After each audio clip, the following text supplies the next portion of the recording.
মাবুদ গো, তোমার পাগলের দিকে তাকাইয়া দেখো, তোমার তালাশে মরিয়া তোমার একদল আশেক মানুষ, তার দিলটা বল্লার বাসার মতো চাকনাচুর হয়ে গেছে। বল্লার বাসা যেমন ছিদ্রি ছিদ্রি থাকে, আল্লাহ তোমার তালাশে তোমার প্রেমে পড়া তোমার একদল আশেক মানুষগুলা শেষ সাথে জাগিয়া তোমার নামের জিকির করে আর তোমারে তালাশ করে। মাওলা তুমি কই? আব্দুল্লাহ রাদিয়াল্লাহু তাআলা বাচ্চা মানুষ, ছেলে মানুষ, যখন কলেমার জিকির করতেছে, চাচা ঘরের বাহিরে আসিয়া শুনা, আমার বাতিজার ঘরের মধ্যে আমার দুশ্মন মুহাম্মদের কলেমার আওয়াজ পাওয়া যায়। দুশ্মনের আওয়াজ শুনিয়া পছন্দ লাগে নাই, ডাকদা বলে, আব্দুল্লাহ তোর ঘরের মধ্যে তোর সঙ্গে কে? আব্দুল্লাহ জবাব দে, চাচা আমার সঙ্গে আমার ঘরের মধ্যে কেউ নাই, আমি একা। আমরা তোর ঘরের মধ্যে মুহাম্মদের কলেমার জিকিরের আওয়াজ পাওয়া যায়, আমার দুশ্মনের আওয়াজ আমার বাড়িতে হইব, তামাইন্য নেওয়া যায় না। বল তোর সঙ্গে কে দ্বিতীয় জন? আব্দুল্লাহ কান্দে আর কই, চাচা আমার ঘরের মধ্যে কেউ নাই, আপনাদের দুশ্মন মনে করেন গো চাচা। এই মুহাম্মাদুর রাসূলুল্লাহর মতন এত মায়ার মানুষ, এত মমতার মানুষ জগতে আর কেউ নাই। আমি ওনার প্রেমে পইরা পইরা নিছিলাম ইলাহা ইল্লাল্লাহ মুহাম্মাদুর রাসূলুল্লাহ।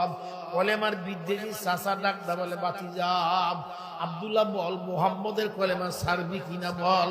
যদি মুহাম্মদের কলেমা না ছাড়, চাবুকের আঘাতে বেত্রাঘাত করে জর্জরিত করে দেওয়া হবে।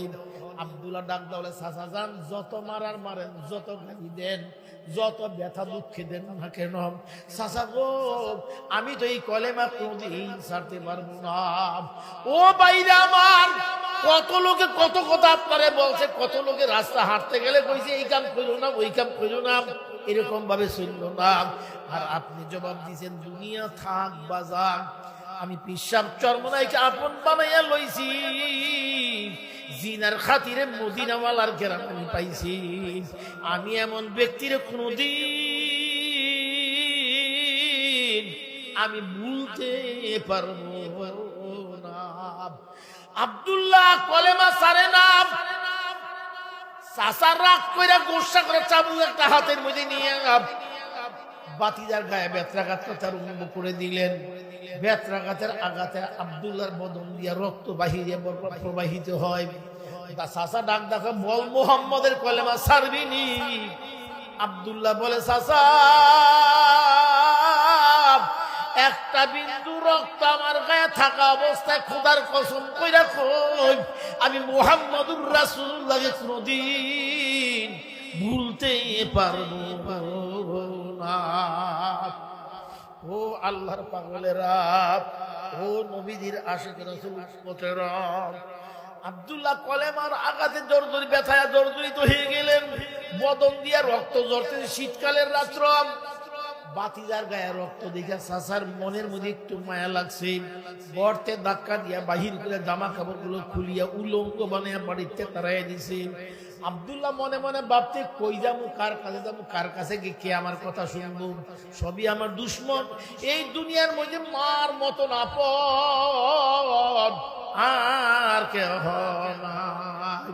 মার কাছে, মার ঘরের দরজা ধরিয়া আব্দুল্লাহ লা ইলাহা ইল্লাল্লাহর জিকির করে আর আস্তে আস্তে ডাক দেন, মা